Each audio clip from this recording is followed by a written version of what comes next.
In heavens began to mourn Muhsin and Fatima behind the door. Wa wayla,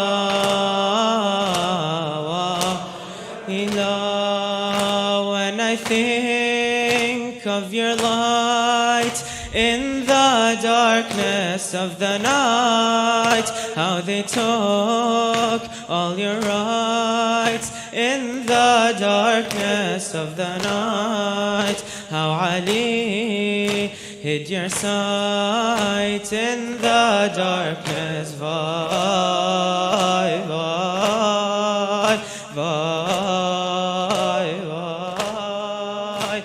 The door to heaven's door is behind the door. Light of the universe burns, but it's no more. The door to heaven's door is behind the door. Light of the universe burns, but it's no more. Salam ya Zahra, salam ya Zahra, salam ya Zahra, salam ya Zahra, salam ya Zahra.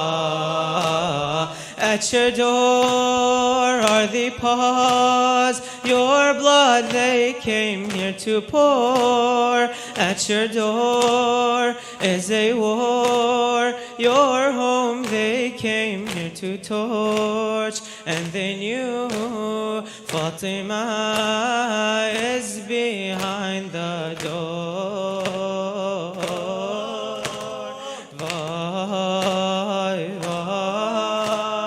They heard your holy will, but to no avail. The door became your veil.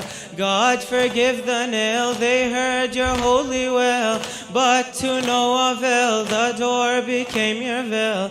God forgive the nail. Salam ya Zahra, salam ya Zahra, salam ya Zahra, salam ya Zahra, salam ya Zahra.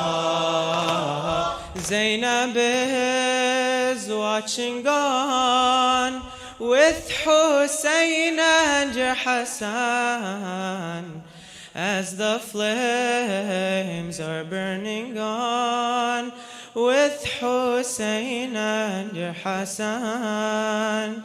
And you hear from your son Muhsin calling, vai, vai, vai, vai.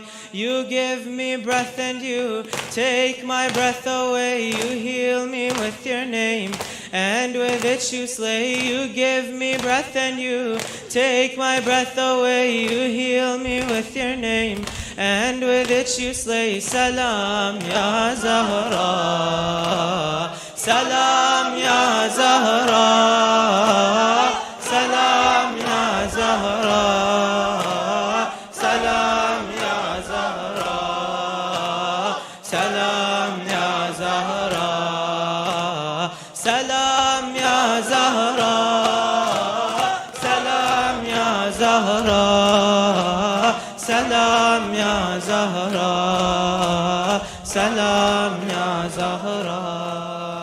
Ali called Al-Ali for what he saw, and the seven heavens began to mourn Muhsin and Fatima behind the door. Wa wayla, wa ila. When I think of your light in the darkness of the night, how they took all your rights in the darkness of the night, how Ali hid your sight in the darkness. Vai, vai, vai, vai. The door to heaven's door is behind the door. Light of the universe burns but it's no more. The door to heaven's door is behind the door. Light of the universe burns but it's no more. Salam ya Zahra, salam ya Zahra, salam ya Zahra, salam ya Zahra.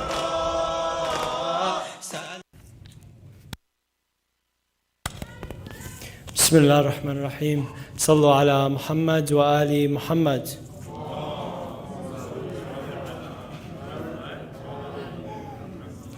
Assalamu alaikum, dear Shaykh Usama, brothers and sisters. Thank you for joining us. Inshallah, my condolences to all of you. Thank you for joining us for the last night of our Fatima program. Inshallah, to start off our program, I would like to welcome our dear brother Ali Abbas. Please help me welcome him with a loud salawat ala Muhammad wa ali Muhammad.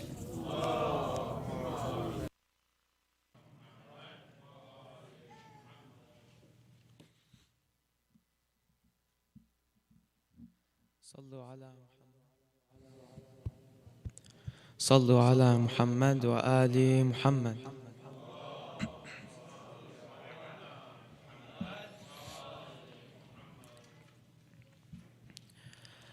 أعوذ بالله من الشيطان الرجيم.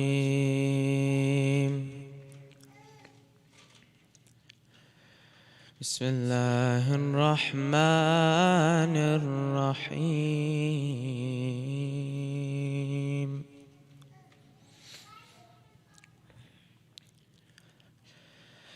ألم تر إلى الذين بدلوا نعمة الله كفرا وأحلوا قومهم دار البوار جهنم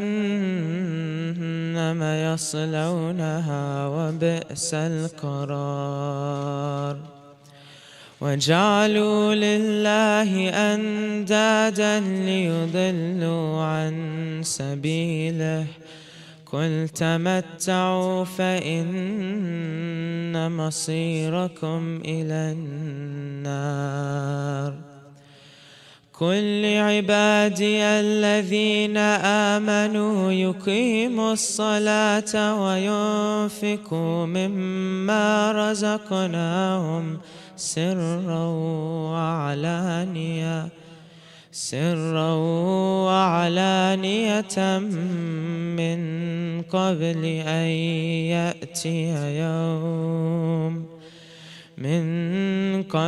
أن يأتي يوم لا بيع فيه ولا خلال الله الذي خلق السماوات والأرض وأنزل من السماء ماء فأخرج به من الثمرات رزقا لكم وسخر لكم الفلك لتجري في البحر بأمره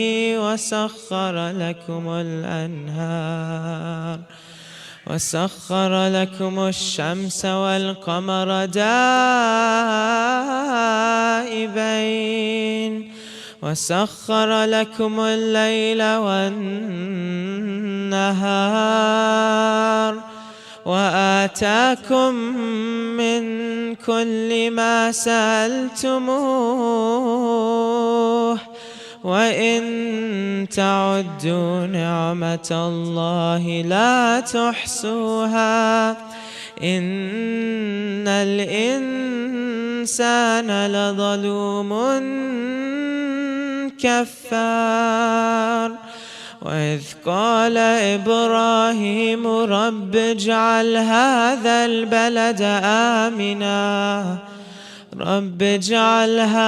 البلد آمنا واجنبني وبني أن نعبد الأصنام رب إنهن أضللن كثيرا من الناس فمن تبعني فإنه مني ومن عصاني فإنك غفور رحيم.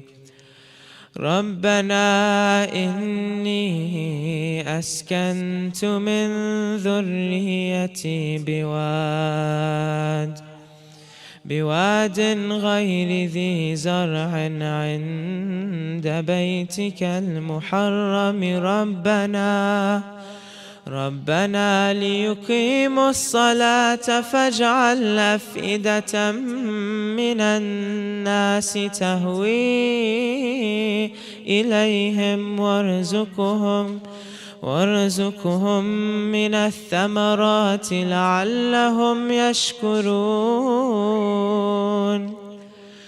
ربنا إنك تعلم ما يخفي وما نعلن ربنا إنك تعلم ما نخفي وما نعلن وما يخفى على الله من شيء في الأرض ولا في السماء. الحمد لله الذي وهب لي على الكبر إسماعيل وإسحاق إن ربي لسميع الدعاء. رب اجعلني مقيم الصلاة ومن ذريتي ربنا وتقبل دعاء. ربنا اغفر لي ولوالدي وللمؤمنين يوم يقوم الحساب. صدق الله العلي العظيم. صلوا على محمد وآل محمد.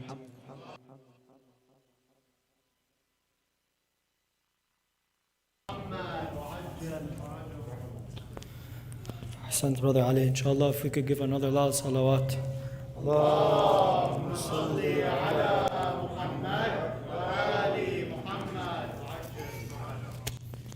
Inshallah, just a reminder, if inshallah we can continue following the mask covering requirement. Also, inshallah, if any children need a little bit more room or a little break, the cafeteria is downstairs and the program is being live streamed. Furthermore, the first classroom for nursing mothers where they can watch the program from there as well. We ask you, inshallah, to please follow our different social media accounts for more details on our second Fatimiyya program and our other programs that are happening throughout the year. Without further ado, I'd like to welcome our sister Maryam Asghar for recitation for poetry. Please help me welcome her with a loud salawat ala Muhammad wa ali Muhammad.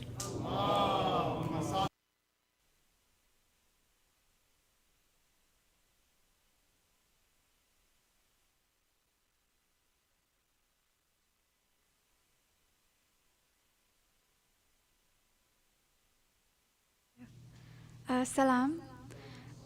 This poem is titled Everlasting Light.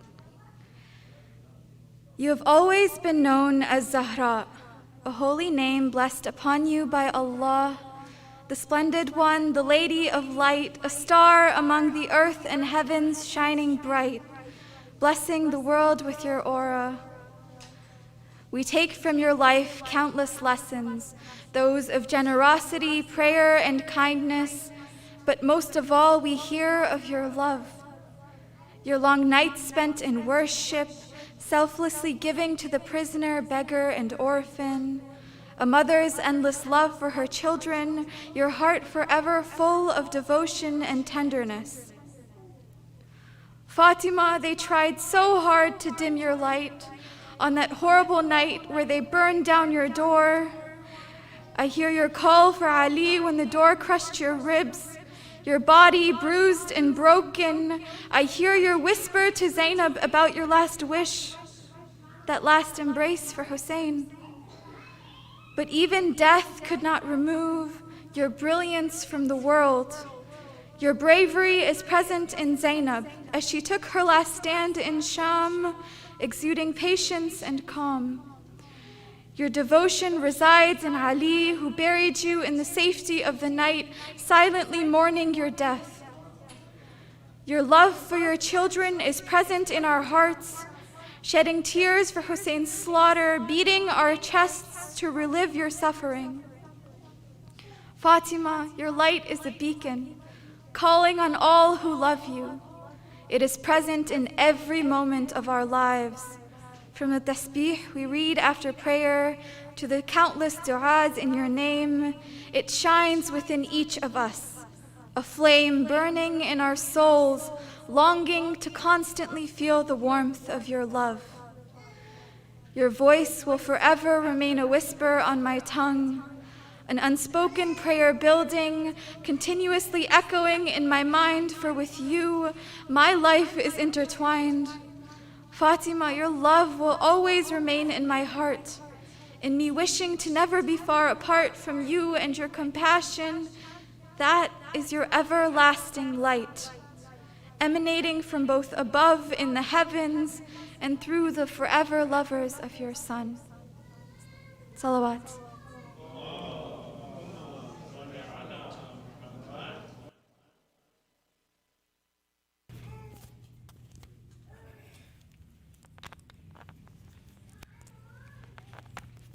Thank you, sister. Another loud salawat.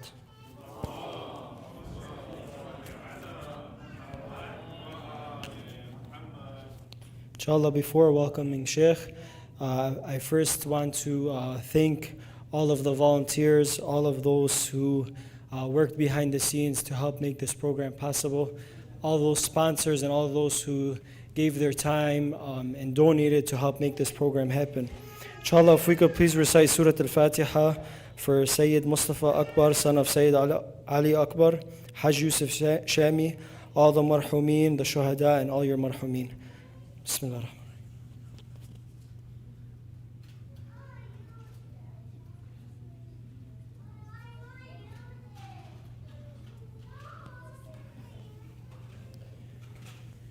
Inshallah, if we could all please help me welcome Shaykh Usama with 3 loud salawat ala Muhammad wa ali Muhammad.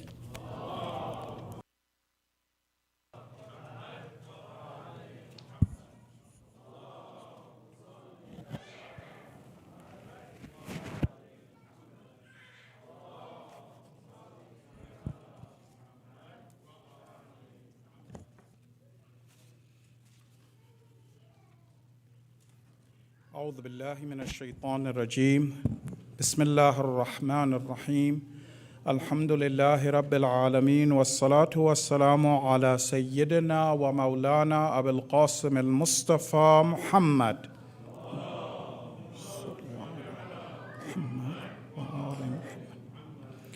وعلى أهل بيت الطيبين الطاهرين المعصومين لا سيما بقية الله في الأراضين روحي وأرواح العالمين له الفداء رب اشرح لي صدري ويسر لي أمري واحلل عقدة من لساني يفقه قولي. So dear brothers and sisters in Islam, welcome to our last night of the Fatimiyya program, and I begin with Assalamu alaikum wa rahmatullah. I also would like to thank each and every one of you, as well as especially those who are behind the scenes, those who we don't see, who have helped to put this program together, those who've donated, those who've recited the poetry that we've benefited from, those who recited Quran, those who've been involved with the Latmiya, everyone. I ask that Allah accept all of the efforts of all the believers and that He make it a step, inshallah, in the coming of the Imam of the time. Salawat, please.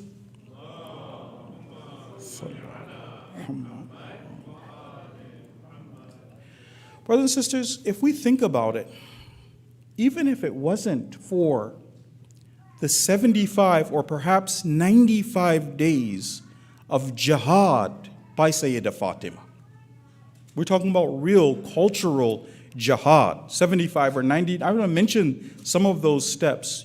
It should have been enough for those who have insight just to see that she was in the camp of Ali. That should have been enough for them. But let's just remember some of the steps that she took, because you see, there are some people who want to betray Sayyidah Fatima and take Islamic politics out of religion. They'd like to create a situation where Shias also practice separation of church and state. Whereas Sayyidah Fatima, let's just remember, some of these we've talked about in great detail before. And of course, there's many, many more than this. I would only just list some of her political activities. What'd she do for us? Remember in the beginning, where she went with Imam Hassan, Imam Hussein, and Amirul Mu'mineen to the houses of the believers. Because if you remember, the instructions of Rasulullah initially were, if the believers will stand with you, you have to resist. If the believers are going to stand, you have to resist. She went at night, knocked on the doors, reminded the believers. Unfortunately, no one responded. She also staged that famous political sit-in.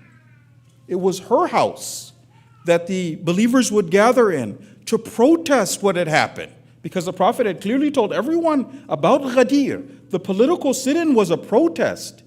Sayyidah Fatima was inside that house. It was because the respect people had for her that gave weight to this resistance. Some of the leaders of the various tribes would come to meet with her. They would talk to others. Afterwards, she would go in the masjid of the Prophet. People would see her. She would relay those messages to Amirul Mu'mineen. All of this was happening during that 3-day test. Remember, initially, Amirul Mu'mineen stayed busy. This was part of the test, to stay busy with the body of the Prophet, washing the body of the Prophet, while others were trying to get their feet in the ground. So she was out there doing that. She also made that attempt to get Fadak back.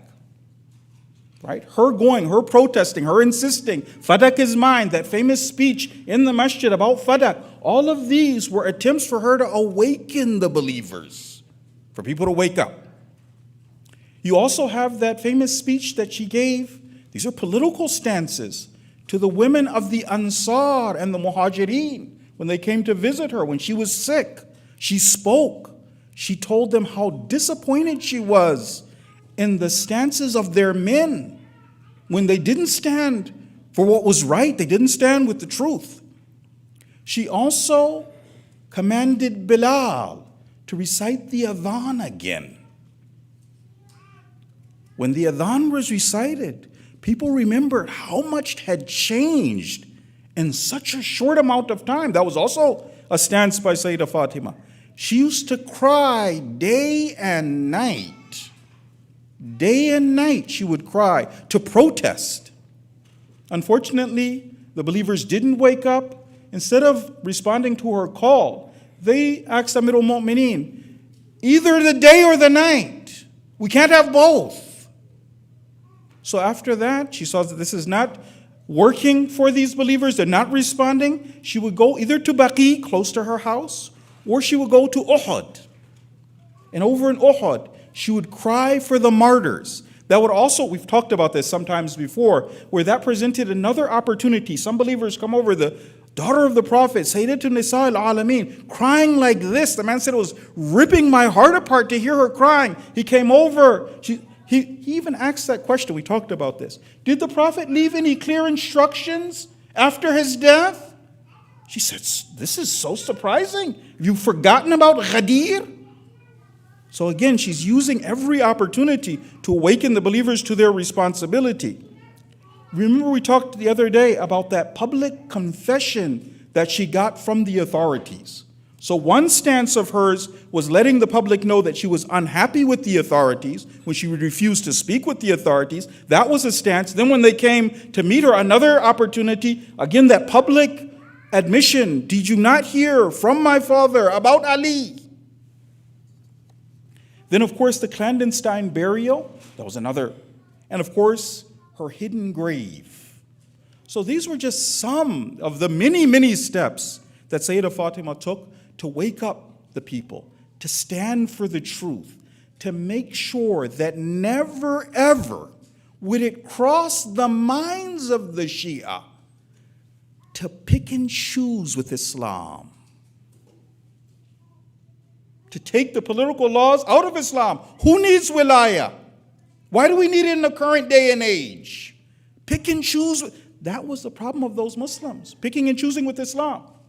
And now all of the misery that you see, when you see homeless people on the side of the road, when you see drug addicts, right here in America, when you see that bombing in Yemen, when you see those you can't even look at the pictures of our starving Yemeni brothers and sisters. When you see, where did this start?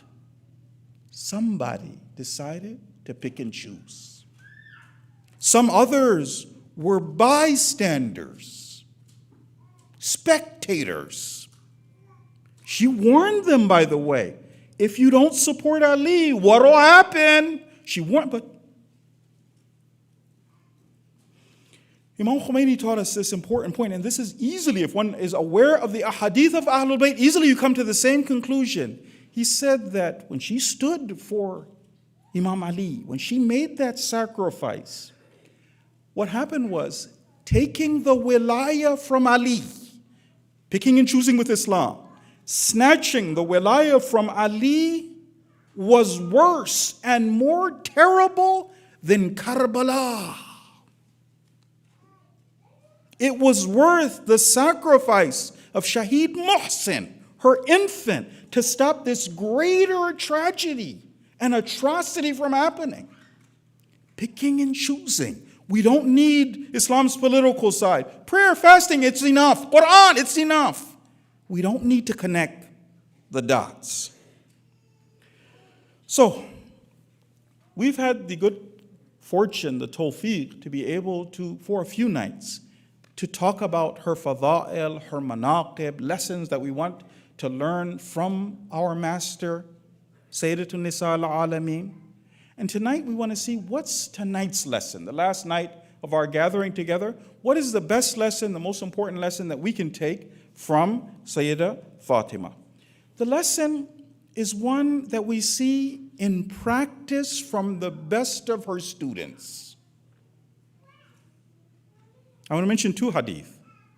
The best of her students, how were they? Those who had been trained to be Fatimi, how were they? One example of the best of her students is Sayyidah Zainab. Remember the fiery khutbah she gave in the courtyard of Yazid in the presence of his hordes. From an apparent point of view, the Ahlul Bayt were at their weakest point. The Imam in shackles, Islam destroyed, the community broken. At that time, the lesson of truth, standing for the truth, which she had learned from her mother, she spoke, Fakid kaidak, do whatever you can. She made those statements. She said, Wallah, you will never wipe out the dhikr of Ahlul Bayt. You'll never destroy Islam. Do whatever you can. One of the best of their students. Even the later Imams relied on and were beneficiaries of the tarbiyah of Sayyidah Fatima. Once, Imam Rida alayhi salam, he was asked about certain personalities. What is your stance? Remember, we know the verse.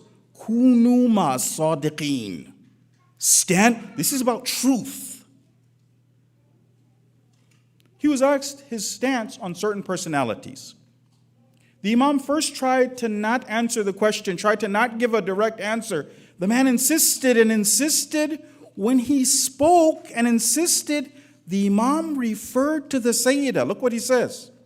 He said, Kanat lana salihah. We had a very righteous mother, a noble mother, our role model. Matat wahiya alayhima sakhita. She died and she was furious with those individuals. He said, we never heard after that something changed, her opinion changed. Right? Imam Rida, the tarbiyah of Sayyidah Fatima, to stand with the wali of the time or to enlighten others about the stance of the truth. So back to that question. What lesson are we trying to get tonight? Our lesson is to try to train ourselves and the next generation of Muslims, the next generation of believers, the most valuable and the most vulnerable, how do we train them to also stand with the truth? Kunu ma'as sadiqeen. Where do we learn that? How do we learn that? From Sayyidah Fatima. What have the Ahlul Bayt taught us? So that our children, inshallah, and our children's children will stand with the truth. I can't express to brothers and sisters how happy I am that we have our small children with us as we're learning these lessons. I remember on the day of Quds, or even for the time when we were protesting for Sheikh Zakzaki, and I would see brothers and sisters with small children, infants that they had brought with them. Even now, my two little guys, I get so happy. The other day they were saying, "Free, free Palestine." Where did they learn that? They came, they heard. How do we do this? How do we train the next generation so this doesn't die with us? The mission continues. Now, I want to talk about that, but before I do, part of the discussion last time, because our discussion so far has been, she is Siddiqa, we're learning to tell the truth, Kunu ma'as sadiqeen. It's even more than just telling the truth in our personal lives, but yes, we do need this in our families, husband and wife, with our children, as a community. We need to be able to trust one another, right? And we talked about how that disappears. We've been learning about honesty. Now, what happens is, there are also, because Islam is a complete and perfect religion, there are exceptions to when we're supposed to tell the truth. Right? There's exceptions. This is Islam, it gives us guidance. Our general principle is being truthful, and that's what we're going to focus on. We're going to try and learn lessons and even how to train our children to be truthful. But in Islam, there are some exceptions. For instance, let's say telling the truth, being honest, being sadiq, would cause serious harm to a believer. Serious harm to ourselves, for instance. Example, there's a zalim, there's an oppressor, and this zalim is looking for this Muslim. And me being honest, where is this Muslim at? I'm being honest, sadiq. And I cause serious and irreparable harm to that believer. That's not one of the situations where Islam has told us, well, you just go over and you tell the truth no matter what. The Ahlul Bayt alayhimus salam have taught us in a very beautiful way. This lesson that we're about to learn is from Imam Sajjad. Please send a salawat ala Muhammad wa ali Muhammad.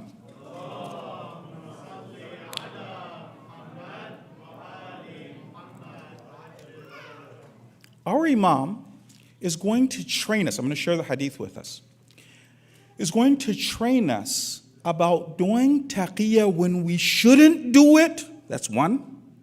This is not a situation where I should be doing taqiyya and yet I feel I should do taqiyya, or putting a believer in harm's way, right? The exception to the rule. Let's listen to the hadith of the Imam first, and then he's going to tell us a story about the life of Amirul Mu'mineen.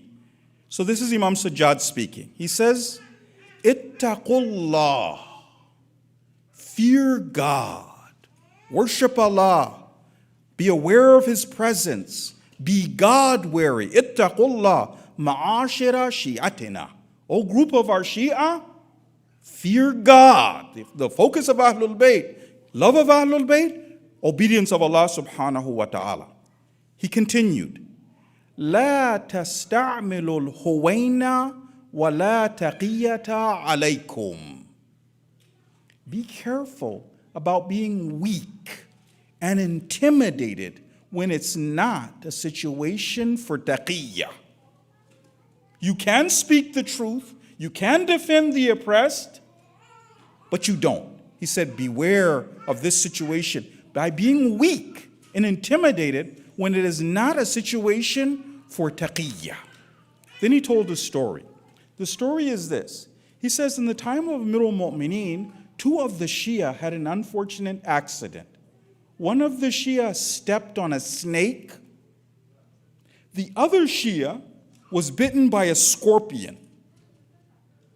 These men came to see Amirul Mu'mineen, or either he went to go visit them. These two grown men were crying. They were in pain. A grown man screaming, bitten by a snake, stung by a scorpion.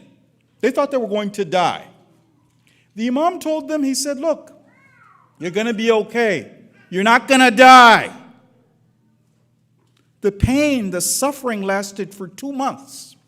Amir al-Mu'mineen said, bring those 2 men into my presence. They said, these guys are going to die. They're not going to make it. Even if we bring them to you, they're in so much pain. Imam Ali said, bring these men to come see me. Men suffering. The Imam said, do you want me to tell you what happened and why you've been in this situation? Why is it you got stuck by the snake? There's a reason for everything. Why did a scorpion, why you? Why did a scorpion pick you? Of course, Ya Amir al-Mu'mineen. 2 principles. The first one, the Imam said that once you were in a situation where someone was speaking badly about Salman al-Farsi. Someone is abusing him. Someone's mistreating him. He said it wasn't the case that if you defended Salman, you said something, your life was in danger, they would burn your house down, they would kill your wife and your children. It wasn't one of those situations. You were embarrassed. You were weak. I'm a second-class citizen. How can I speak up? You want to get better? Do istighfar and make the firm niyyah. Amir al-Mu'mineen said, make the firm niyyah. If there's an opportunity for you to defend the truth, to stand, kunu ma'as sadiqeen, you make sure you do that. Of course, if there is a threat for your life, your death, burn your house down, yeah. But taqiyya when you're not supposed, out of weakness, because I'm a second-class citizen, because I can't. I take it. I haven't learned to be brave. What about the second man? The one who was stung by the scorpion. He said, your situation was that you were in a situation where Qambar, my servant, Qambar was in your presence. Out of the respect that you have for Qambar, because of the closeness to Amir al-Mu'mineen, out of the respect that you have for me, you stood up out of respect for Qambar. When you stood up for respect for Qambar, there was a wild person there. And he said, why'd you stand up for that person? He said, you said, why shouldn't I stand up for him? The malaika spread their wings under his feet. But you put Qambar in harm's way. Do you know the beating that Qambar took because of that? You left. Right? Needlessly, you put one of the Shia in danger. So we learned back to the religious principle, which we have from our fuqaha. Serious danger is going to happen to a believer. Islam says to be sadiq. No, that's one of the exceptions. Now, and by the way, this concept of resisting when those tawaghit would try to do terrible things to, this is how Islam survived. Inshallah, brothers and sisters, we'll get the tawfiq to make ziyarah and go to Iran. If you get the tawfiq of ziyarah and go to Iran, if you can, take a trip to Tehran and visit the torture chambers. If you go to those torture chambers, the Germans built them right in the middle of Tehran. It's an open-air prison, but when the people scream, you can't even hear them, right next to them. That's how they built the prison for this. One of the brothers, when he found out his grandmother was in that prison, he fainted. I'll tell you, when you go there, you'll see the room that they used to keep the leader in. One of the types of torture that the apparatuses are still there. One of them, how did Islam get to us? How did those brothers and sisters resist? When did they use taqiyya? How did they resist? When did they keep their mouth shut and not tell the truth? And protect other believers? There's a device, it's not even big enough for a man to stand in. It's a metal device, a cage. They would put the believer in that. They would light under the cage. The believer would try to save himself from the fire that was burning on top of him. The believer would pull himself to the top of the cage, and they would stab the believer until the believer fell back down. That's one. The leader said, he said that because the 6th time he got arrested, he got put in that torture chamber. He said that I quickly learned that one day in solitary was like a month in a regular prison. One day in solitary. He said, but one interrogation, what they would do to those believers, those men and women, he says, one day in that prison was like a year in solitary. One day. People who kept their mouth shut and who protected the believers under those kind of circumstances. So that's one of the exceptions. We talked about another one of the exceptions before, which was namima. Namima is when I hear someone say something hurtful about another believer, and I relate exactly what that believer said. I poisoned these 2 believers. The Prophet said to his companions, he said, should I not tell you about the worst among you? They said, yes, Ya Rasulullah. He said, Al-masha'una bin namima. Those people who walk amongst the people and perform namima. Al-mufarriquna bayna lahibba. Those people who separate between people who love one another, break relationships by telling the truth. Actually, according to Islamic jurisprudence, keeping people together is so important. One of the times where there's an exception where we can lie is to people have issues, they're divided, their hearts are separated, to bring them back together. That's how important it is. So again, these are exceptions. What are we trying to do is to learn to be truthful, to tell the truth. Right? We don't want to be people always looking for an exception. The mu'min isn't truthful. We don't want to be those kind of people. I heard a story, inshallah, it's not true.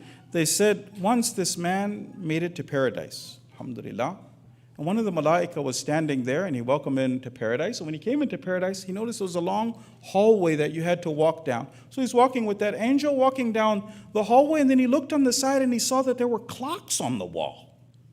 And each one of the clocks, the hands were moving at a different speed. So he asked the angel, he said, what are those clocks? The angel said, those are lie clocks. Everybody on earth has one. But he said, they're moving at different speeds. He said, this one's not moving at all. He said, this is Mother Teresa. She never told a lie. He saw another one. It was moving very, very slowly. He said, this is Abraham Lincoln. Honest Abe only told 1 or 2 lies. He said, mashallah. He said, where's my clock? The angel looked at him. He said, your clock? He said, we keep that in the office. We use it as a ceiling fan. The believer's not supposed to lie, right? The believer's truthful. The hadith from the Prophet says this, Al-mu'min idha kadhaba bighayri udhrin. If a believer lies without an excuse, 70,000 angels curse that believer. A stench, a spiritual stench, comes from the heart of the believer. It reaches the arsh. The Prophet was asked, he said, is it possible that the believer be a coward? Mu'min, but he be a coward? He said, yeah. He said, is it possible a believer, mu'min, but they're stingy? The Prophet said, yeah. He said, what about, can they be kadhab? The Prophet said, no. Believer. Actually, what we have from Amirul Mu'mineen is alamatul iman, the sign of faith, an tu'thira as-sidq haythu yadhurruk, that you tell the truth when it's not in your interests. Alal kidhib, so you prefer it to kidhib, to lying, haythu yanfa'uk. Even though it's in my interest to tell a lie, a quick white lie, it'll be over. Iman is to tell the truth. So back to our original question. How do we create a situation where our children and our children's children are examples of the verse, Kunu ma'as sadiqeen? This starts, brothers and sisters, the a follower of the Ahlul Bayt, it starts with strong marriages. I want to have soldiers of the Imam. It starts with strong marriages. Those warm households, those places where Iman is nourished. How does that start? Well, one of the ways that starts is by picking right. We're supposed to pick correctly. That means we've been told in a hadith, we're supposed to do research before we get married. If we want to have these strong marriages, we need to know who it is we're getting married to. We need to have conversations. Those people who are getting married have to be honest about who they are. Sometimes somebody wants to get married so badly, they don't reveal who they are. The person explains, I'm real sensitive about this particular topic. The person says, you know what? Inshallah, I won't be like that. I'm not like that. I lied. Islam wants us to tell the truth. There's another responsibility that goes to all of us. When people are doing research, they have to ask other believers. People may come to us. They may ask us, what do you think about this person or that person? From a jurisprudential point of view, I might know something. And of course, we're not going to just answer a general question. Do you think this was a good person? Well, how did I know? I don't know what your standards are, what you're looking for. But they ask specific questions. What about this person? Is there anything I should be aware of? Sometimes people will suffice. We say it's not a good idea. Sometimes they say, no, I don't know. Maybe in your idea and mine, it's not a good idea. Maybe in my mind, it is a good idea still to get married. Here, we're supposed to tell the truth. Kunu ma sadiqeen. We're supposed to tell the truth about the person. Not say something that we're not sure of. I haven't seen this brother or sister in the masjid. Well, they must not make salat. How do I know? I don't have yaqeen. But the stuff I have yaqeen about, that I know, the stuff that this is important for me, I need to know this. Believers are supposed to do their responsibility and to share these things. It doesn't mean we have to say more than that, the whole list now. Now that you've asked me, Bismillah, sit down, I'll go over my file that I have. No. They said once, this lady, inshallah this isn't true, she went before a judge. He went before a judge. He had stolen a can of peaches. And the man was standing before the judge, and the judge was about to hit the gavel. He said, tell me honestly. He said, how many peaches were in that can? The man said, 5 peaches. He said, 5 days in jail. And he was about to hit the gavel, and his wife stood up. She said, Your Honor? He said, yes. What do you want to say? She said, he stole a can of peas as well. To volunteer information. I'm not saying that, but the stuff that we know, yaqeen, the person is like this. Then that person one terrible thing that happens is this though. Sometimes a believer will do their responsibility. I was asked, I said. The person then makes that decision, agrees, either marries the person or doesn't, but then goes back to the person and says, you know what this person said about you? Destroy a relation. The person is doing their Islamic responsibility. How terrible is that?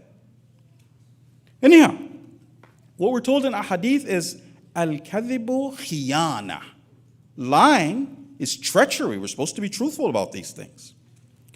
Now, I want to mention something else when it comes to us training our children not to lie. There's another mistake that some parents make that causes their children to lie to them. Some parents, if their child makes a mistake, they mess up, they overreact to the mistake. Sometimes it's not just to children either. Sometimes a spouse. They mess up. They're truthful. They tell me. But sometimes I teach people to hide things from me. I'm teaching them to lie to me. Imagine, let's say you had an old school dad. And that old school dad, he knows his son messed up. And he's like, boy, you come in here. You tell me what you did. I brought you into this world, and with the help of Jesus, I will take you out. Do you think that child will learn to be honest? If that's the price, if the price that I pay for honesty is so severe. This happens to spouses, by the way, also. Why is it people don't tell me the truth? Walk on eggshells around me. What is the art that our scholars have told us to have? They said that I'm supposed to have this art. If my child messes up, I can explain to the child that this was a mistake so that it's not repeated. But at the same time, more important was the idea that you told me the truth. The child can see it on my face. The truth is important. That's something we do. Another thing we do, where sometimes we train our children to lie to us, is when we inappropriately limit their freedom for the first 7 years. Our children have a fitri need to play and to be free. But that sometimes runs contrary to my interest. So maybe the child is just being a child, but the reaction is so severe.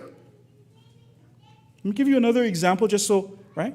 Especially if the child is in the middle of playing and then the parent comes up and it's, example.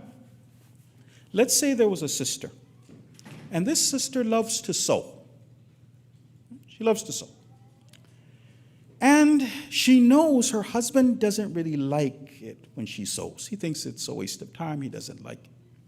But this sister has taken care of her husband. She's got him his food. She's got him his tea. Now that she has a few minutes, she's done her responsibility. She goes off to her room, closes the door, and now she's over there and she's sewing. And her clothes are coming together. The pattern's working out. She's really getting into it. She's sitting. She's busy on her sewing machine. And all of a sudden, her husband opens the door. What are you doing? What's the feeling that she would have? So happy, and then all of a sudden,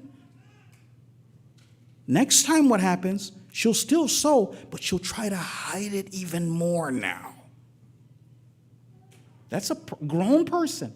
What about a child who is being a child? Sometimes we teach children to hide things from us. We teach them to lie to us. We have to be very, very careful about that. We never want to lie to children. It's another one that we're supposed to model good behavior. Sometimes people tell their children white lies. Another story, inshallah, it's not true. They said once this mother, she was a brunette, but her hair started to turn. She had 1 or 2 white hairs. So her daughter came to her and she said, Mommy, why is your hair white? And the mother said, it's because every time you do something bad, you make Mommy angry, one of Mommy's hair turns white. The little girl looked at her mommy, she said, Subhanallah. Then she thought about it for a second. She said, Mommy, why is all of Grandma's hair white?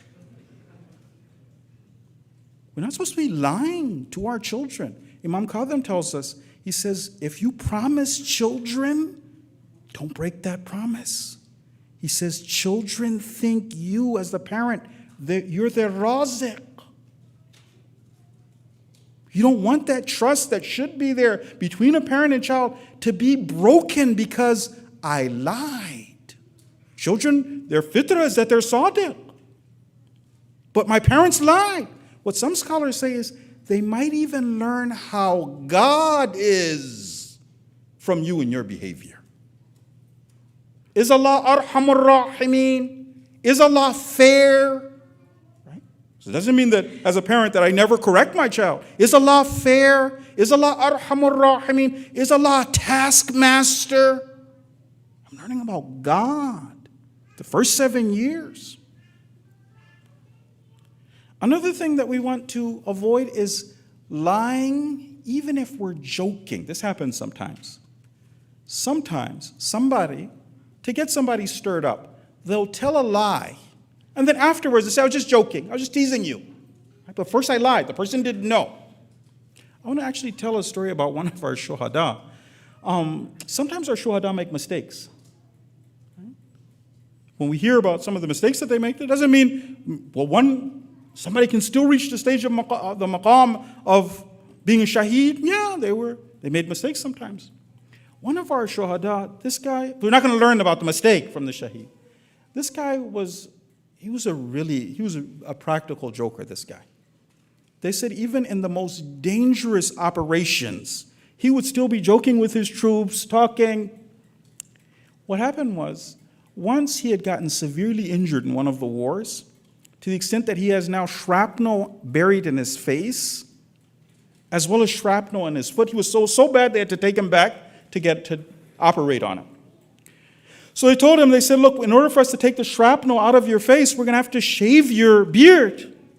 He said, okay, you have to. He said, why don't you shave my head as well? Shave my eyebrows.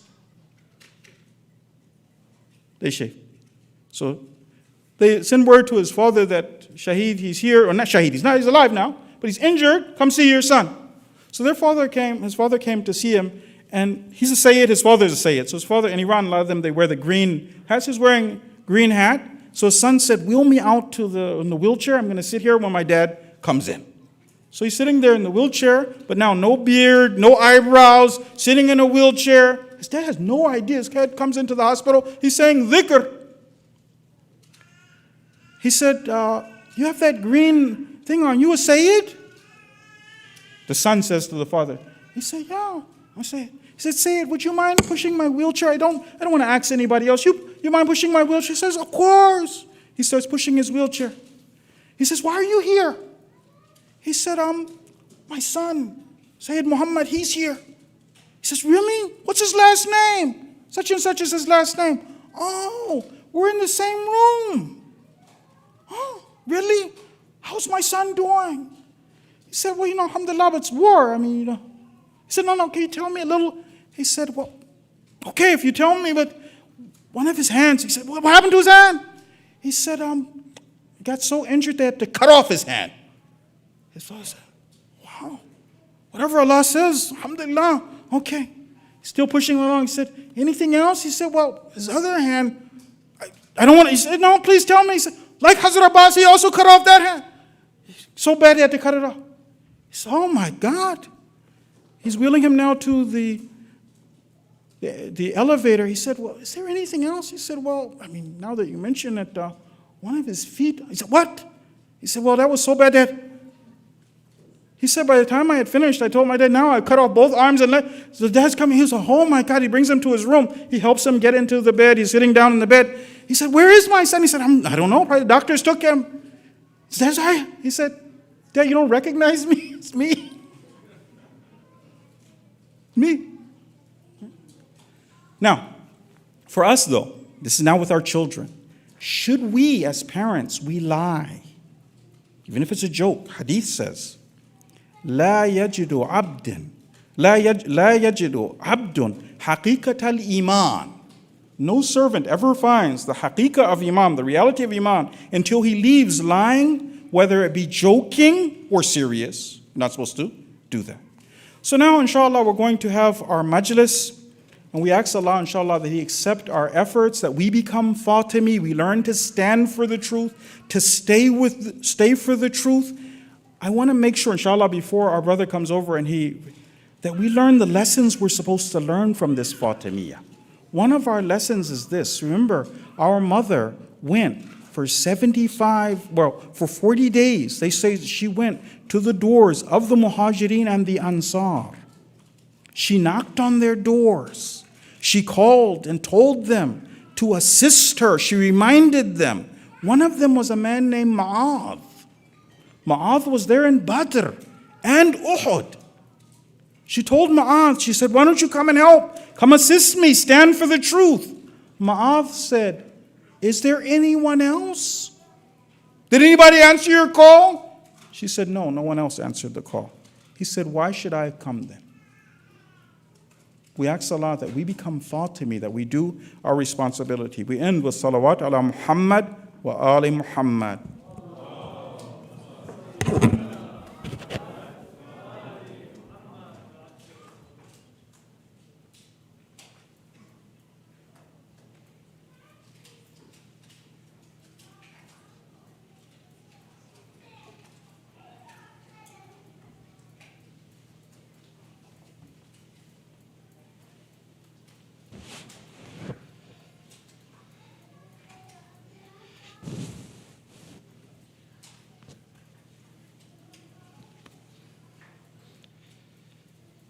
أفلح من صلى على محمد وآل محمد.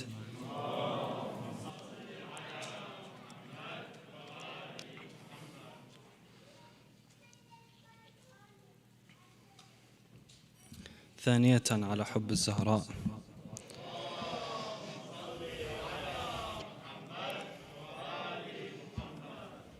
ثالثة على حب سيدي شباب أهل الجنة الحسن والحسين.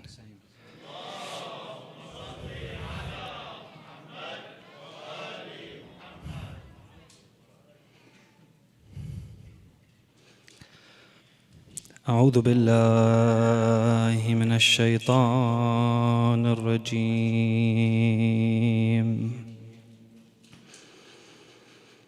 بسم الله الرحمن الرحيم. ولا حول ولا قوة إلا بالله العلي العظيم. صلى الله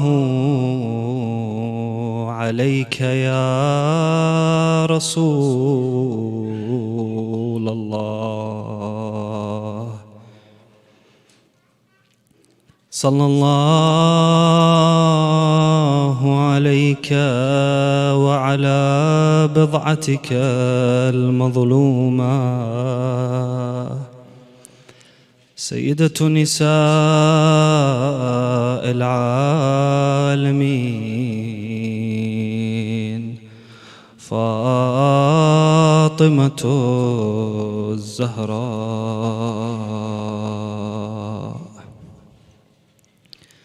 السلام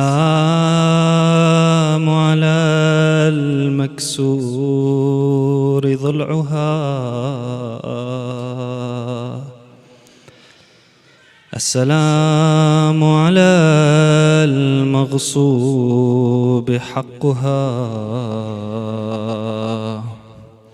السلام على الملطوم خدها. السلام على المسقط جنينها. السلام على المخفي قبرها. Peace be upon the one whose rib was broken. Peace be upon the one whose rights were taken. Peace be upon the one whose cheek was slapped. Peace be upon the one who miscarried her baby. Peace be upon the one who has a hidden grave. Brothers and sisters, let us take our hearts out to Medina. In those dark times after the death of the Prophet, after Rasulullah had left his progeny behind and appointed Amir al-Mu'mineen Ali, the son of Abi Talib, as the rightful successor, when they transgressed towards the house of Fatima,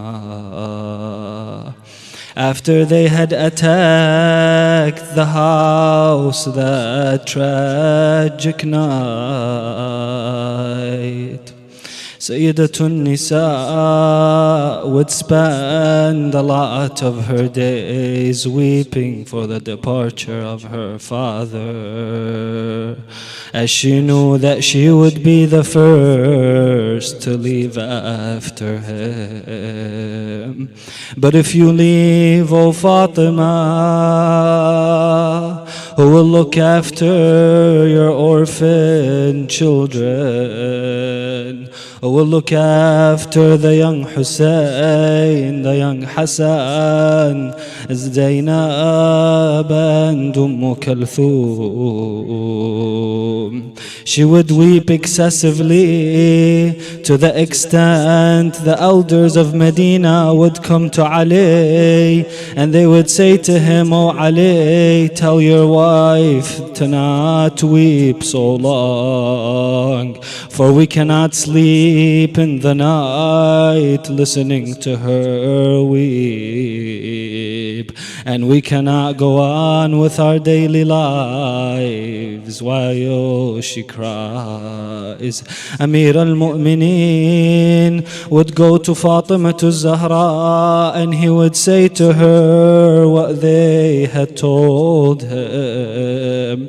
She would say to him, "Ya Ali, how little is my time among them, knowing very well that she will soon depart this world."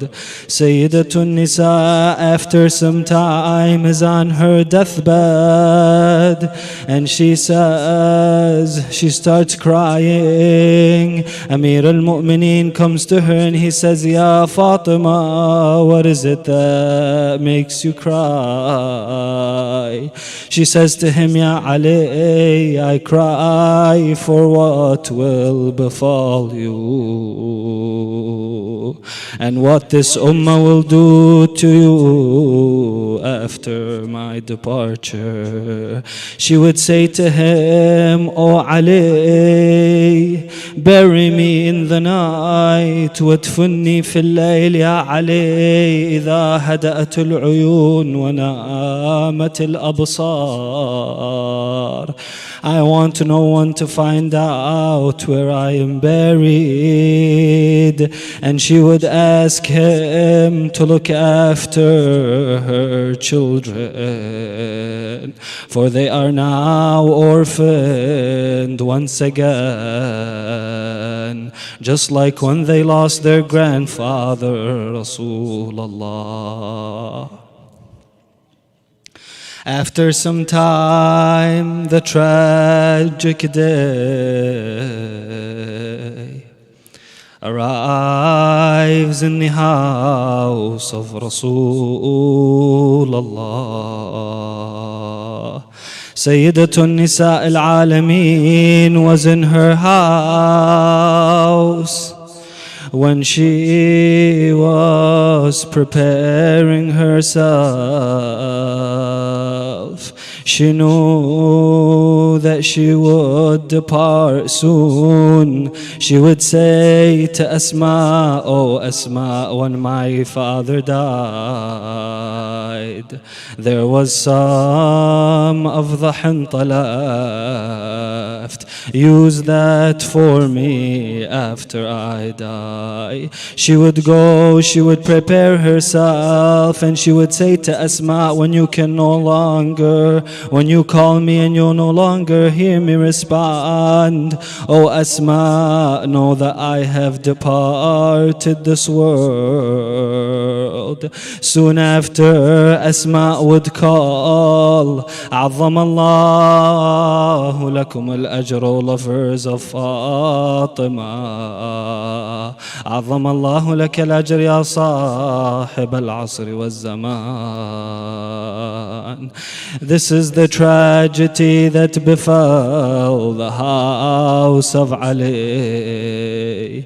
Fatima Zahra would no longer respond. Asma would come to her, she would kiss her, she would say to her, "Ya Fatima, send my salams to your father."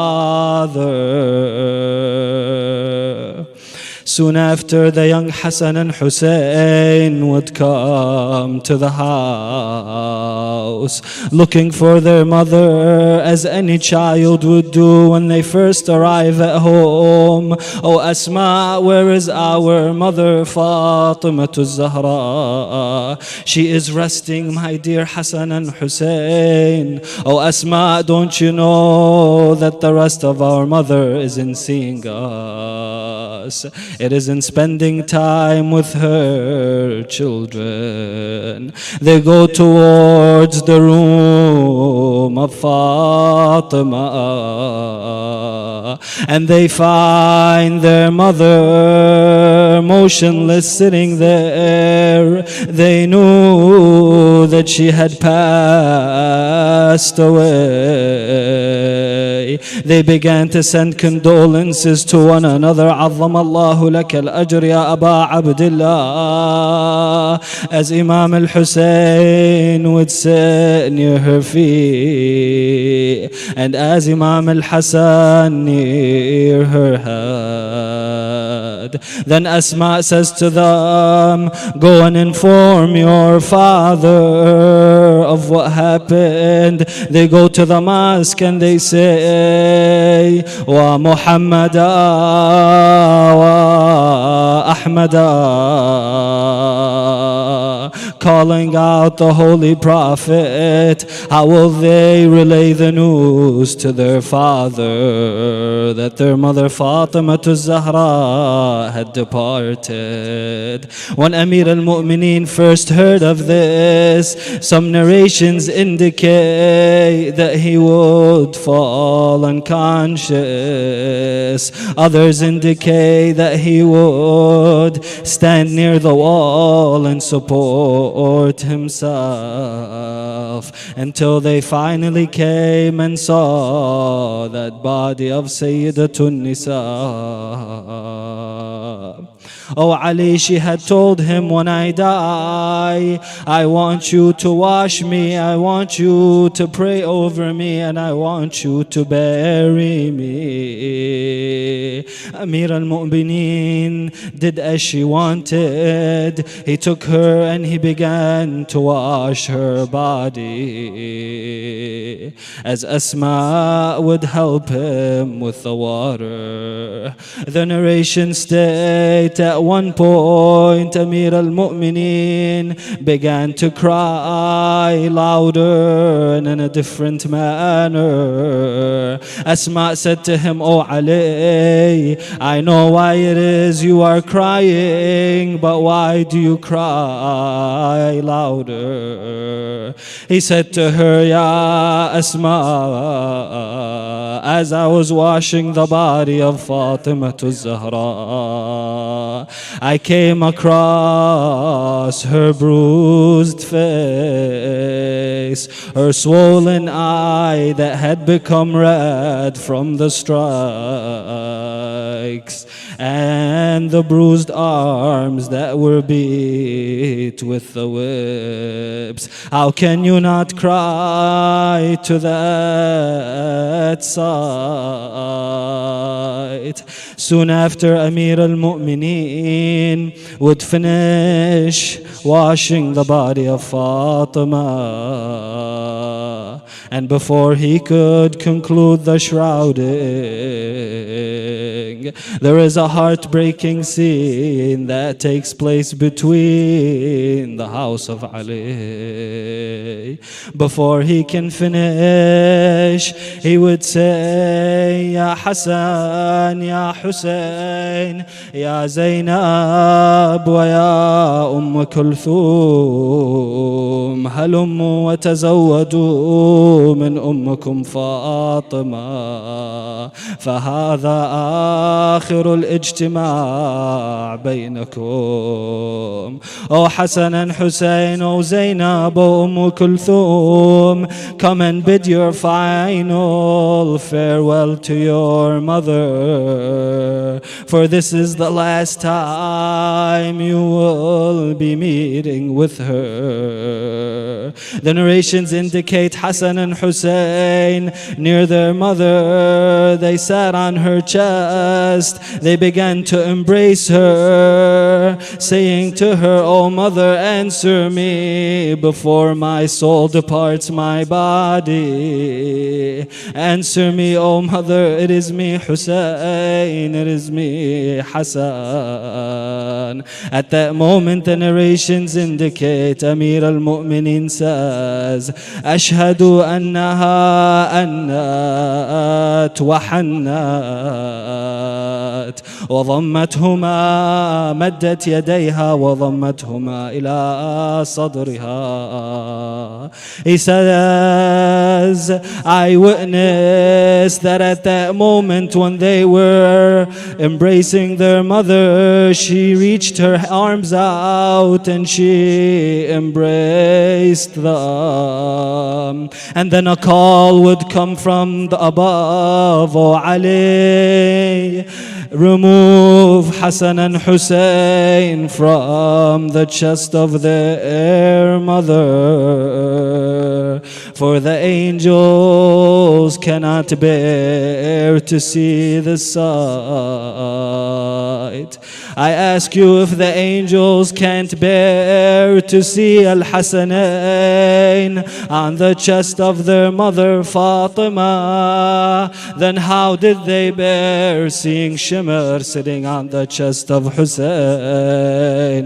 How did they bear seeing Hassan poisoned, the flowers of Rasulullah in that condition?" It's as if the poet says that as they were gonna take Sayyidatun Nisa, Sayyida Zainab would bid her final farewell to her mother. "Ana Zainab, Yumma ya Zahra isma'ini. أنا زينب شلون يما تفارقيني. أنا زينب يما بالله جاوبيني. I am Zainab, mother please answer me. I am Zainab, I am Zainab, mother please answer me. Soon after, they would take her in the middle of the night to be buried in the sacred place that she rests. Imam Amir al-Mu'mineen himself would dig her grave and begin to bury her, reciting the heartbreaking lines that night. He would say, "Assalamu alayka ya Rasul Allah, anni wa an ibnatika al-nazilati fi jiwarik, والسريعة اللحاق بك.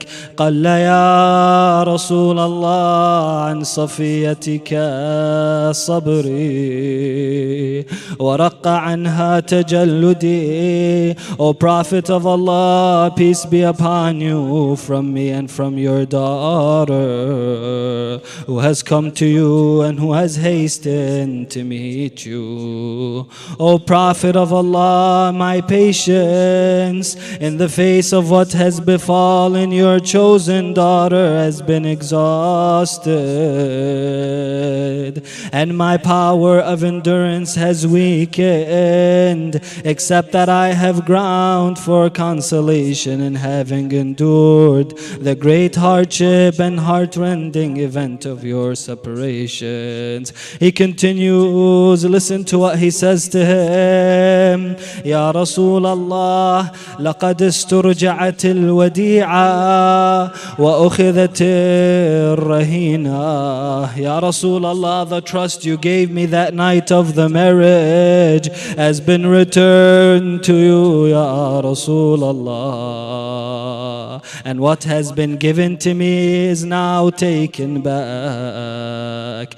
أما حزني فسرمد وأما ليلي فمسهد. As towards my grief it knows no bounds, and my nights will remain sleepless إلى أن يختار الله لي دارك التي أنت بها مقيم. Until Allah chooses for me the abode in which you are now residing. Ya Rasulullah, ask your daughter, وستنبئك ابنتك بتضافر أمتك على هضمها فأحفها السؤال واستخبرها الحال. O Rasulullah, your daughter shall inform you of the ummah that has stood against her. Ask her in detail and get all the news about what happened.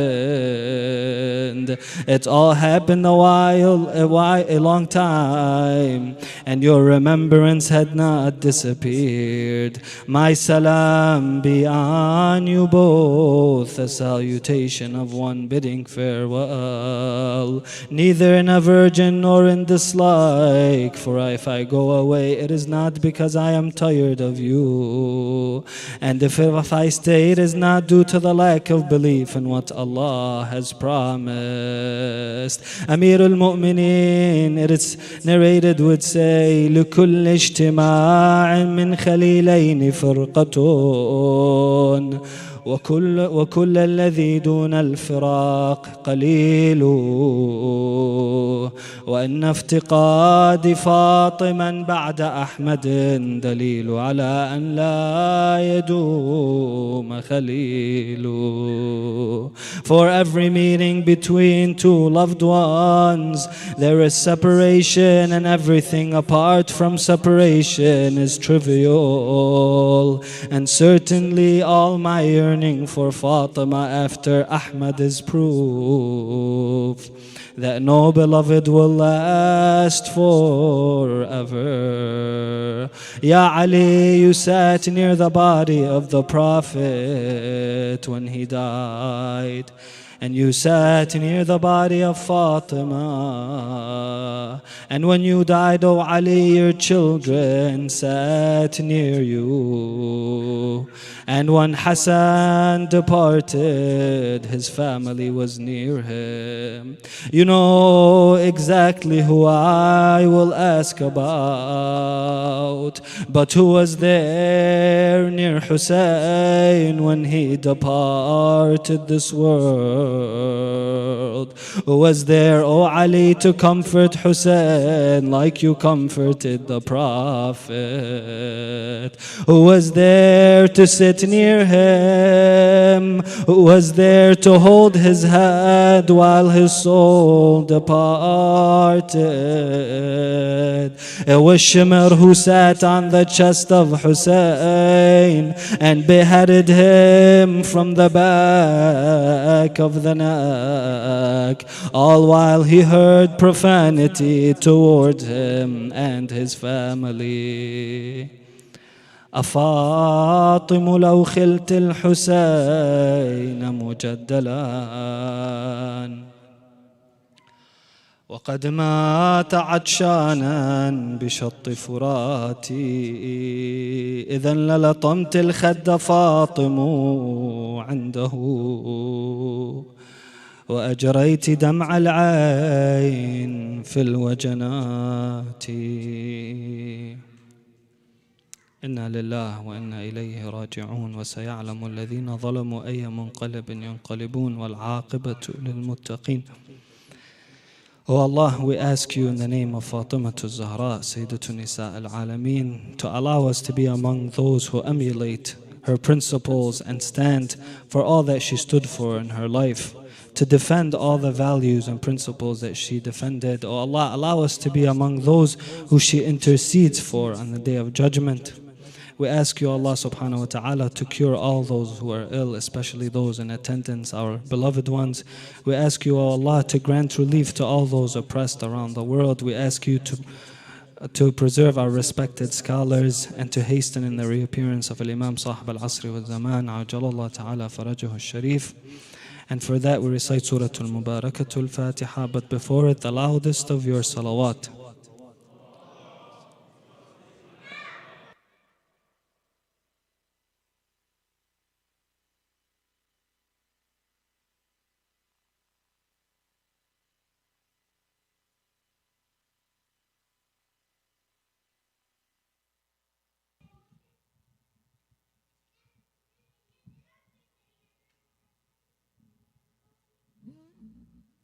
صلوا على محمد وآل محمد.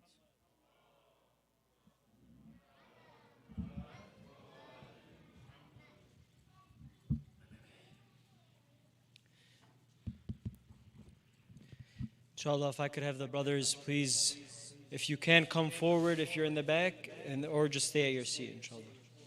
Sallu ala Muhammad wa ali Muhammad.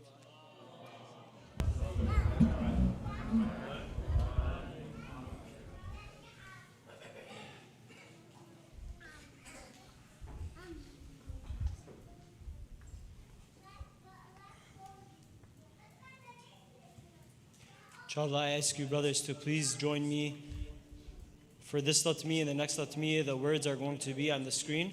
So please, I encourage you to all raise your voices and speak loud and clear as we are the sons of Fatima Zahra. Sallu ala Muhammad wa ali Muhammad.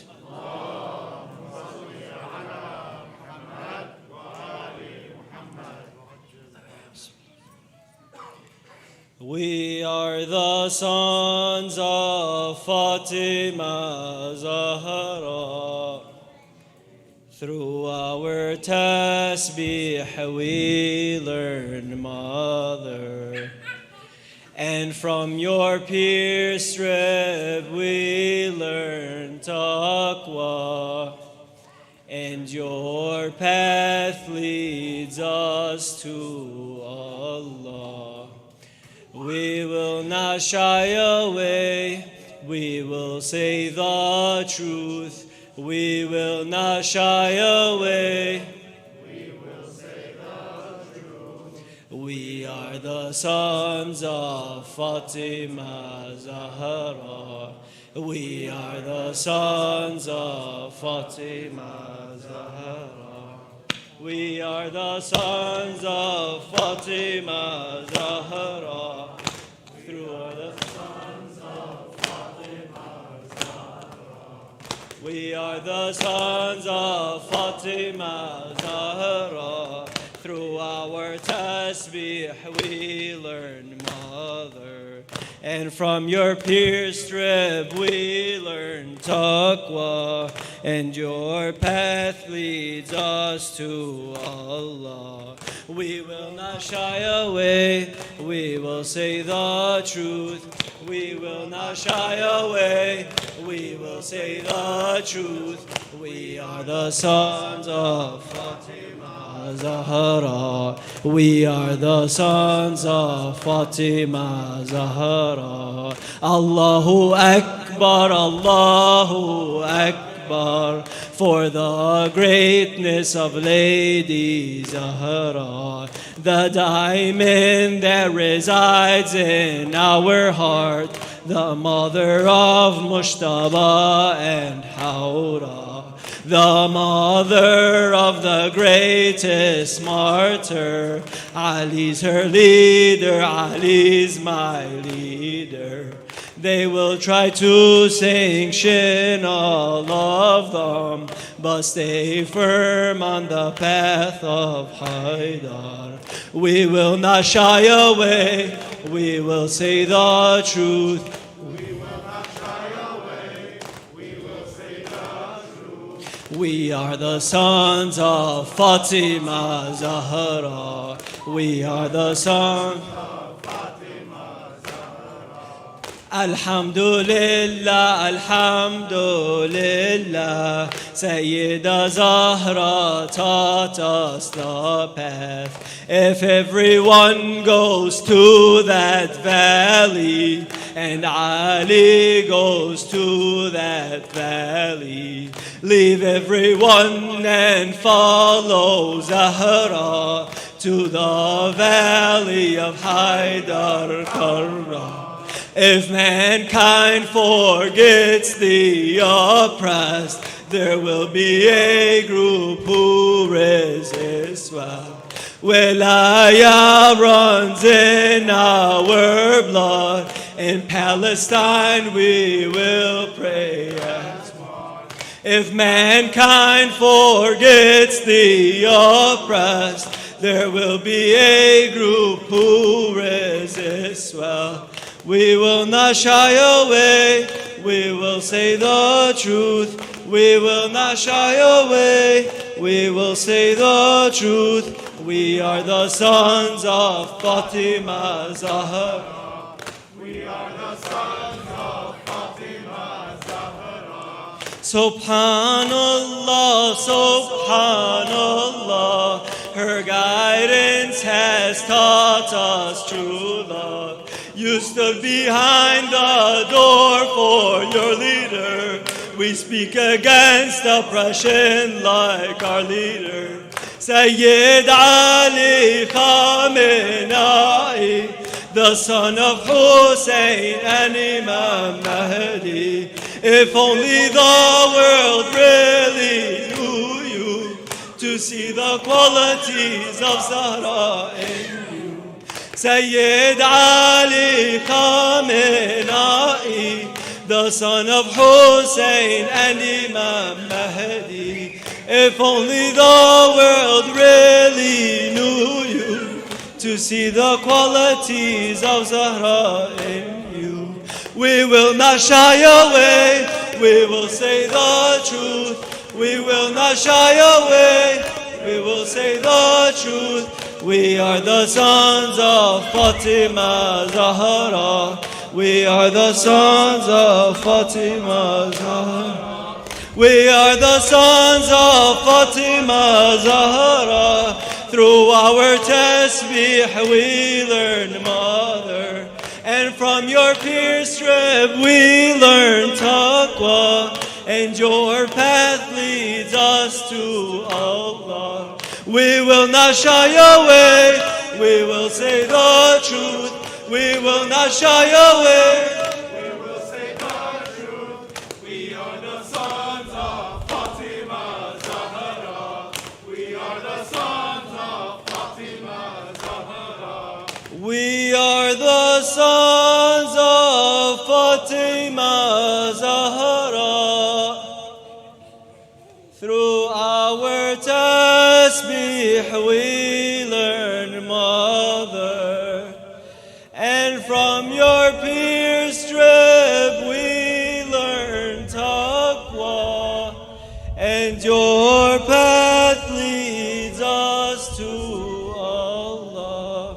We will not shy away, we will say the truth. We will not shy away, we will say the truth. We are the sons of Fatima Zahra. We are the sons of Fatima Zahra. Salawat ala Muhammad wa ali Muhammad.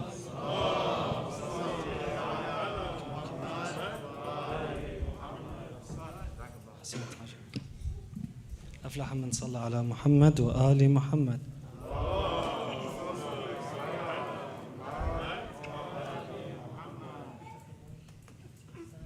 Inshallah, everybody can join us in reciting. But in the beginning, we'll put our hands up, if all the brothers can join me in putting one hand up, inshallah. And then once we start with the latam, you guys can go ahead, inshallah, do latam. أفلح من صلى على محمد وآل محمد.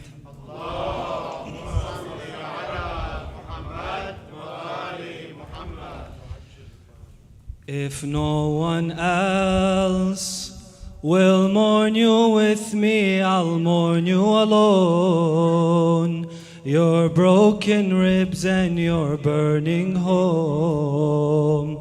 All this love and so less of you is known. The tablet and the pen attest to you. The secret of secrets rested with you. Ayah after ayah came in your name. Sallallahu alayki ya Fatima. Sallallahu alayki. Sallallahu alayki ya Fatima. Sallallahu alayki ya Fatima. Your voices. Sallallahu alayki. Sallallahu alayki ya Fatima. Sallallahu alayki ya Fatima. Sallallahu alayki ya Fatima. How did the door to heaven fall victim unto the flames? How did they look at you with no shame? How they raised their voice and said your name. Alhamdulillah, as much as the rain. Alhamdulillah, for my every pain. Alhamdulillah, you gave me Hussein. Alhamdulillah, hamd al-shakirin. Sallallahu alayki ya Fatima. Sallallahu alayki ya Fatima. Sallallahu alayki ya Fatima. Sallallahu alayki ya Fatima. Sallallahu alayki ya Fatima. Sallallahu alayki ya Fatima. Sallallahu alayki ya Fatima. His silence spoke. Indeed, we gave you the Kawthar, so pray to God and sacrifice a soul. Surely the barren one is your foe. The rope to Allah is taken in ropes. The hope for the hopeless struggles to hope. His cheeks with tears only twice they were soaked in sajda, and when you washed your beloved. Sallallahu alayki ya Fatima. Sallallahu alayki ya Fatima. Sallallahu alayki ya Fatima.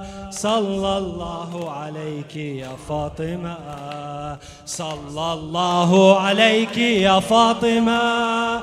Sallallahu alayki ya Fatima. Sallallahu alayki ya Fatima. Sallallahu alayki ya Fatima. His silence spoke. Indeed, we gave you the Kawthar, so pray to God and sacrifice a soul. Surely the barren one is your foe. The rope to Allah is taken in ropes. The hope for the hopeless struggles to hope. His cheeks with tears only twice they were soaked in sajda, and when you washed your beloved. Sallallahu alayki. Sallallahu. Sallallahu alayki. Ahsan. Sallallahu alayki. Louder. Sallallahu alayki. Sallallahu alayki ya Fatima. Sallallahu alayki ya Fatima. Sallallahu alayki ya Fatima. In the corner, weeping when you saw her broken ribs. How will you tell your children this? How will you stand up again and pray? Did you bury her on Medina's plains? Did you bury her Bainul Haramain? Did you bury her on Medina's plains? Did you bury her بين الحرمين? Haydar replies, holding back heavy pains. She's buried in the heart of all the mu'mineen. Sallallahu alayki Fatima. Sallallahu alayki ya Fatima. Sallallahu alayki ya Fatima. Sallallahu alayki ya Fatima. أفلح من صلى على محمد وآل محمد.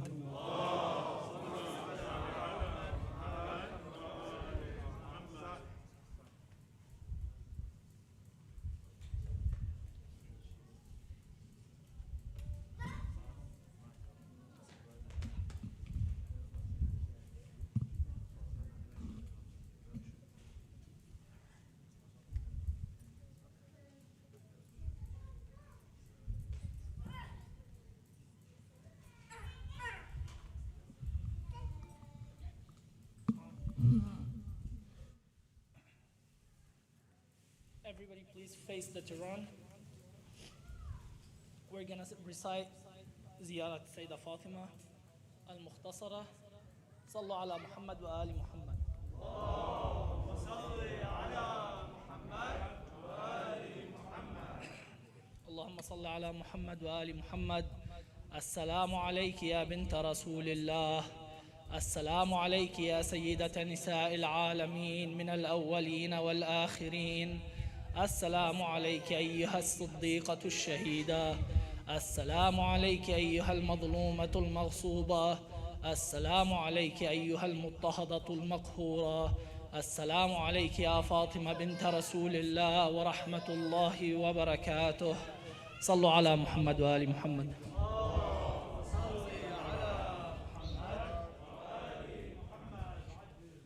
اللهم كن لوليك الحجة ابن الحسن صلواتك عليه وعلى آبائه ومولدها الساعة وفي كل الساعة وليا وحافظا وقائدا وناصرا ودليلا وعينا حتى تسكنه أرضك طوعا وتمتعه فيها طويلا برحمتك يا أرحم الراحمين.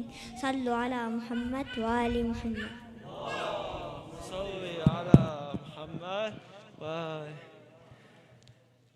Thank you, brothers and sisters, for joining us for our final program. Like I said earlier, please follow us on our social media pages for the future Fatimiyya program and all other programs. Thank you again. Wassalamu alaikum wa rahmatullah. Sallallahu ala Muhammad wa ali Muhammad. Ali called Al-Ali for what he saw, and the seven heavens began to mourn. Muhsin and Fatima behind the door. Wa wayla, wa ila. When I think of your light in the darkness of the night, how they took all your rights in the darkness of the night, how Ali hid your sight in the darkness. Vai, vai, vai, vai. The door to heaven's door is behind the door. Light of the universe burns, but it's no more. The door to heaven's door is behind the door. Light of the universe burns, but it's no more. Salam ya Zahra, salam ya Zahra, salam ya Zahra, salam ya Zahra, salam ya Zahra. At your door are the paws, your blood they came here to pour. At your door is a war, your home they came here to torch. And they knew Fatima is behind the door. Vai, vai. They heard your holy well, but to no avail, the door became your veil. God forgive the nail. They heard your holy well, but to no avail, the door became your veil. God forgive the nail. Salam ya Zahra, salam ya Zahra, salam ya Zahra, salam ya Zahra.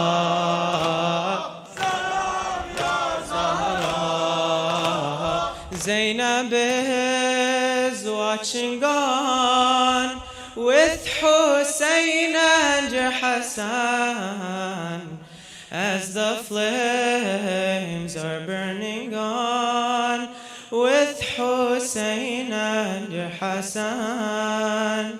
And you hear from your son Muhsin calling, vai, vai, vai, vai.